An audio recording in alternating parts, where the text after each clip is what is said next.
আসসালামু আলাইকুম সুপ্রিয় দর্শক বন্ধুরা, আপনারা নিশ্চয়ই অনেক অনেক ভালো আছেন। আলহামদুলিল্লাহ আমি ভালো আছি। আজ আপনাদের সাথে কথা বলবো, আগামী নির্বাচন যদি 90 দিন পর কিংবা 1.5 বছর পর অথবা 3 বছর পরেও হয়, আগামী নির্বাচনে বাংলাদেশকে নেতৃত্ব দেওয়ার জন্য বাংলাদেশের সরকার গঠন করার মতো কোন দলটি আপনার সবচেয়ে পছন্দের বলে মনে হয় সেটি আমাদের কমেন্ট বক্সে অবশ্যই জানাবেন।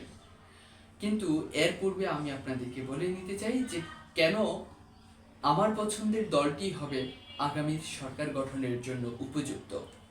বাংলাদেশে এখন শীর্ষস্থানে অবস্থান করছে আলোচনার মধ্যে বাংলাদেশ জামাত ইসলামী, তারপর অবস্থান করছে বাংলাদেশ জাতীয়তাবাদী দল, আর সমালোচনার মধ্যে শীর্ষে আছে বাংলাদেশ আওয়ামী লীগ।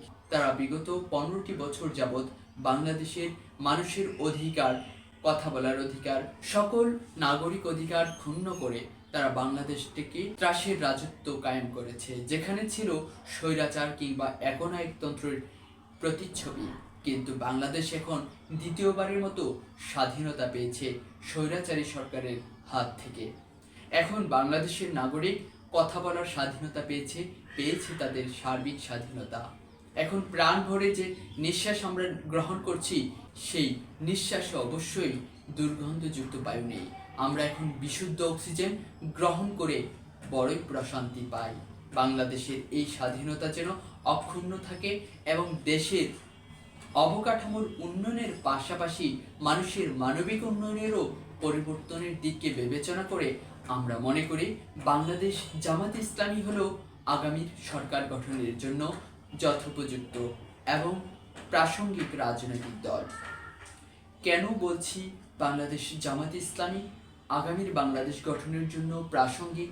কারণ হচ্ছে তারা মানুষের জন্য দেশের জন্য এবং দেশের মানুষের কল্যাণে কাজ করে যাচ্ছে।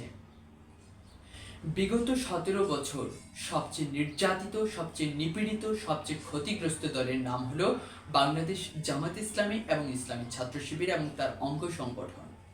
সুতরাং এই নির্যাতন নিপীড়নের মধ্য থেকেও যারা দেশ ছাড়া হয়নি, যারা দেশ ত্যাগ করেননি, যারা নিজের অবস্থানে রয়েছেন, যারা নিজের অবস্থানে থেকে দেশের জন্য, দেশের মানুষের জন্য কাজ করে গিয়েছেন, এখনো পর্যন্ত করছেন, এবং তারই প্রতিফলন বাংলাদেশের আনাচে কানাচে অনলাইন অফলাইন সর্বত্র ছড়িয়ে পড়েছে এই দলটির নাম।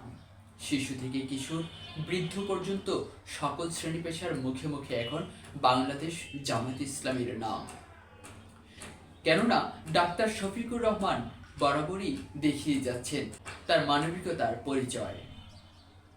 যেখানে হচ্ছে আগুনে পোড়া, যেখানে হচ্ছে বন্যায় ক্ষতিগ্রস্ত, যেখানে প্রাণ হারাচ্ছে, যেখানে ক্ষতিগ্রস্ত হচ্ছে শিক্ষার্থীরা, সেখানেই যেন তিনি দৌড়ে যাচ্ছেন এগিয়ে, সেখানে তাদের দুঃখ দুর্দশার কথা শুনছেন এবং তাৎক্ষণিকভাবে সমাধানের জন্য পরিকল্পনা প্রণয়ন করছেন।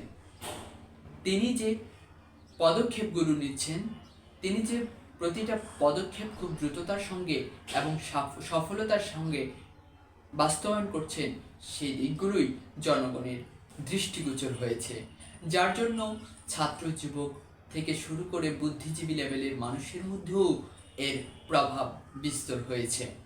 আমরা মনে করছি বাংলাদেশ জামাত ইসলামী হচ্ছে একটি পরিচ্ছন্ন এবং গোছানো রাজনৈতিক দল, যে কিনা ওয়ার্ড থেকে, ইউনিয়ন পর্যায় থেকে শুরু করে মহানগর এবং কেন্দ্রীয় লেভেল পর্যন্ত তাদের নেতৃত্বের নেটওয়ার্ক অত্যন্ত পরিচ্ছন্ন।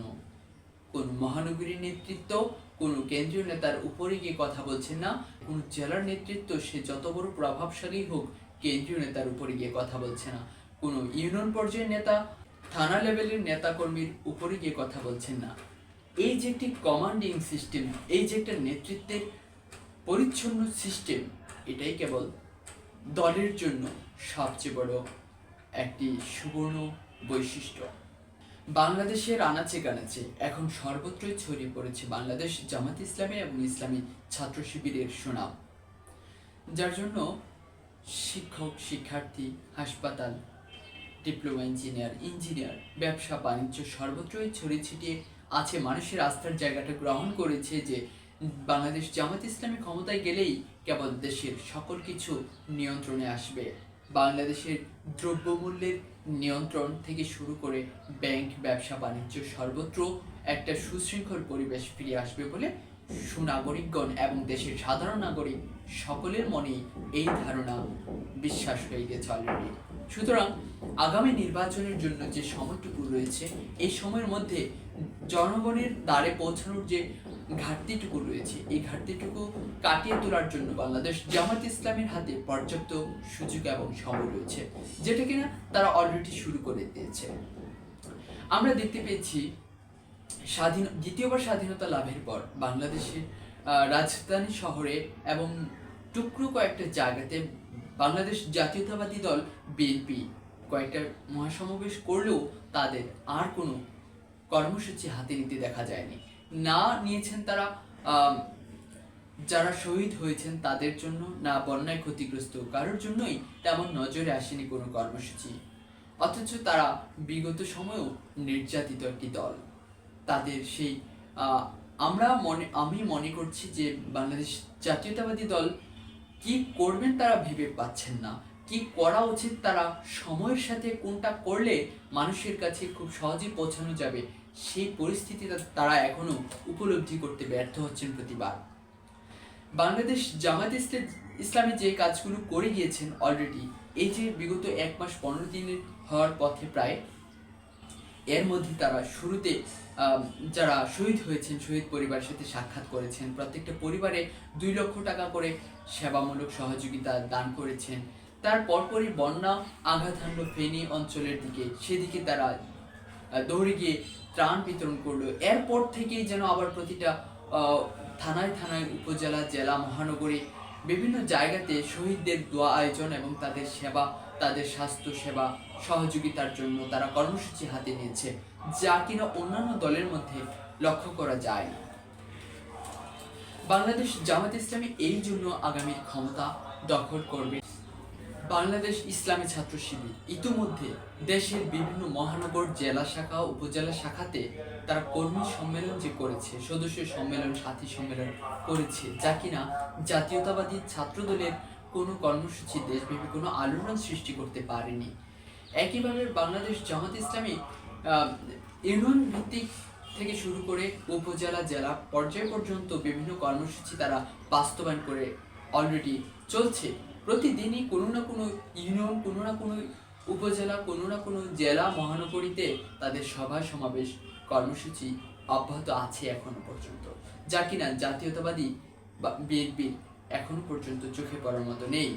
বাংলাদেশ জামাত ইসলামী এই জন্যই মানুষের কাছে গ্রহণযোগ্যতা পেয়েছে, কারণ বিগত সময় তারা এককভাবে ক্ষমতায় আসার সুযোগ না থাকার কারণে তাদের সরকার থাকা অবস্থায় কি কি সিদ্ধান্ত নেয় বা কোন ধরনের সরকারি তারা পরিচালনা করবে, এটা জনগণের কাছে স্পষ্ট পরিচিত না থাকার কারণে তারা জামাতকে সুযোগ দিতে চাই যেন বাংলাদেশের প্রেক্ষাপট কিরকম পরিবর্তন আনে। তারা জামাতকে সেই সুযোগটা দিতে চায় বিধায় বাংলাদেশ জামাত ইসলামী আগামীতে ক্ষমতায় আসবে।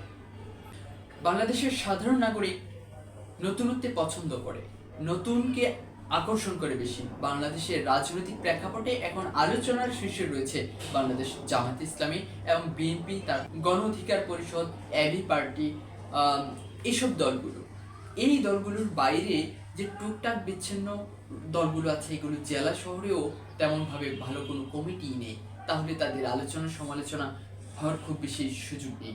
তো এক্ষেত্রে আমি বলতে চাইবো, আলোচনার শীর্ষে থাকা বিএনপি জামাতের মধ্যে সমালোচনা যতটুকু রয়েছে এর বেশিটা আছে বিএনপির, এবং আলোচনায় বা মানুষের ভালো লাগার জায়গা থেকে, গ্রহণযোগ্যতার জায়গা থেকে এগিয়ে আছে বাংলাদেশ জামাত ইসলামী। যদিও এই দলটি বিগত সময়ে নির্যাতন নিপীড়নের কারণে জনগণের দুয়ারে পৌঁছাতে পারেনি, যার জন্য মানুষের কাছে তাদের পরিচিতি তুলে ধরতে না পারার কারণেই যতটুকু ঘাটতি আছে। আমি মনে করি এখন সুযোগটা যদি বাংলাদেশ জামাত ইসলামী মানুষের দুয়ারে দুয়ারে গিয়ে পৌঁছাতে পারে, এবং এই কাজটাই ঠিক করতেছেন তারা, মানে মানুষের ঘরে ঘরে, মানুষের দুয়ারে দুয়ারে পৌঁছাতে পারলেই কেবল আগামীতে বিএনপির থেকে ঊর্ধ্বে থাকবে এবং তারাই সরকার গঠন করবে বলে মানুষ মনে করছে এবং আমরাও মনে করছি, এবং তারাই যোগ্য, তারাই আগামীতে বাংলাদেশ সরকার গঠন করবে ইনশাআল্লাহ।